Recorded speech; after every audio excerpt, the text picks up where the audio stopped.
Hi everyone. So today we're going to be talking about the functions of management in a food service facility. And so one of these important functions is planning. So in planning, we take into consideration the time span in order to prepare for the future. And so first we talk about what is short range or operational planning. So this usually includes the operating budget and covers a period of 1 year or less. And this is projected in days, weeks, months, and usually led by a particular department or unit. And we also have long range planning, which this focuses on goals, objectives, and the mission statement. And it's usually up to a 5-year cycle. And now, what is strategic planning? This decision making based on intended future outcomes and how success is measured and evaluated. And so a technique for strategic planning is called SWOT analysis. So SWOT analysis refers to an analysis of an organization's operations, considering its strengths, weaknesses, opportunities, and threats. And SWOT analyses are usually depicted in a square that's divided into 4 quadrants. And in one quadrant, we have the strengths. On the second quadrant, we have weaknesses. On the third quadrant, we have opportunities. And then on the last quadrant, we have threats. And what are the benefits of strategic planning? So benefits include looking at ways to potentially be better than the competition, predict consumer demands and trends, as well as gauge how the company's goals are being met. And now we're going to talk about policies and procedures important in a food service facility.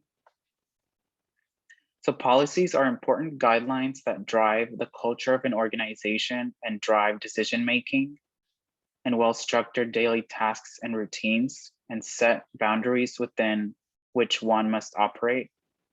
So an example of a policy is the mandatory use of surgical or N95 masks for all employees in a healthcare facility.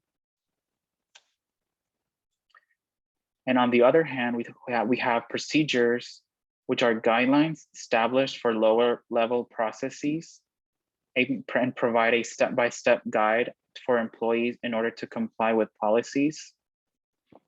So an example of a procedure is the steps that a cook takes in order to prepare a chicken Parmesan recipe in bulk for a skilled nursing facility. And so what's the difference between these two? So policies are more about the big picture that employees are to follow in compliance with the organization's mission, while procedures are step-by-step guides on how to complete certain tasks and processes. And also important to the planning phase of an organization, we definitely need to talk about emergency preparedness. And so we're going to talk about 3 safety procedures for food production and service. And one of them is that safe food practices must be followed. So for example, cooking foods to the appropriate minimal internal temperatures for safety. For example, poultry to 165 degrees Fahrenheit, or for example, ground beef to 155 degrees Fahrenheit. Number 2 is authorized personnel only to prepare, serve, and food. Number 3 is employee hand washing, which is important in order to prevent any outbreaks of foodborne illnesses. And also we're gonna talk about 3 important security measures for food service facilities. So one of them is, for example, not leaving any boxes or carts in the middle of high traffic hallways. So an example of that could be leaving an insulated cart for trays going to a hospital building for patients that is in the middle of a kitchen hallway, and that impedes with traffic for the employees. So we definitely don't want to do that. Number 2 is surveillance cameras on dock in order to prevent any intruders or unauthorized personnel from coming into the facility. Number 3 is locking all doors at closing time. And also, we're gonna name 5 safety measures for procurement, storage, and receiving. So number 1 is using only known, appropriately licensed or permitted contract manufacturing and contract operators for all incoming materials to the facility. Number 2 is utilizing the FIFO method to store newer items in the back and older items in the front. So definitely letting employees know the importance of this. And number 3 is making sure to obtain a receipt and invoice when receiving a shipment to not have any missing or extra items.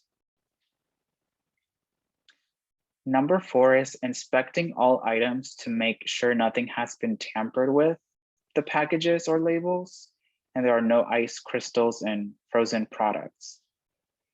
So in regards to the ice crystals, this is important because if these are present in food products, these are an indication that a product has been thawed and refrozen, and this definitely increases the possibility of bacteria to be in this food product.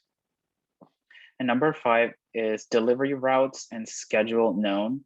We want to make sure that we know where to receive these shipments as well as the time so that we're able to receive it on a timely basis. And now we're going to name at least 5 safety or security measures for food service staff.